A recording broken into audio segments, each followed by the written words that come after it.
Josica Storytime. Hello mga kaibigan, eto ang dapat ninyong pakaabangan sa The Iron Heart. Ipinaalam ni Venus kay Eros na makikita sila ni Tisoy at babalitaan niya ito kung ano ang kanyang madidiskubre. Pinuntahan na nga ni Apollo si Venus sa tirahan nito at pagkatapos ng kanilang kwentuhan, nagpasya na si Apollo na umalis. Palihim namang sinundan ito ni Venus. Nang napansin ni Apollo na may sumusunod sa kanya, hinarangan niya sa sasakyan at tinanong ang driver kung sinusundan ba siya nito. Sagot naman nito na hindi. Nang chinek naman ni Apollo ang backseat, walang tao.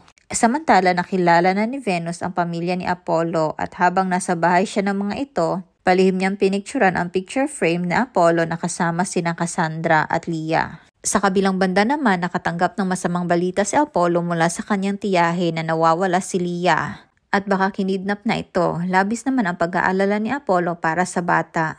Pero gagawin niya ang lahat na mahanap ito at may uwi ng ligtas. Sa kabilang dako naman, mukhang mabubunyag ng itinatagong lihim ni Apollo. Dahil habang nag-uusap sila ng kanyang tiyuhin, palihim na nakikinig si Venus. At agad itong nagbibigay ng impormasyon kay Eros. Sana lang talaga malaman ni Apollo na iniimbestigahan siya ni Venus upang maiwasan na makapagbigay ito ng impormasyon kay Eros na ikakapahamak ng kanyang pamilya. For more updates, please don't forget to subscribe and like, and please hit the notification bell para lagi kayong updated sa The Iron Heart. Yan lamang po. God bless everyone!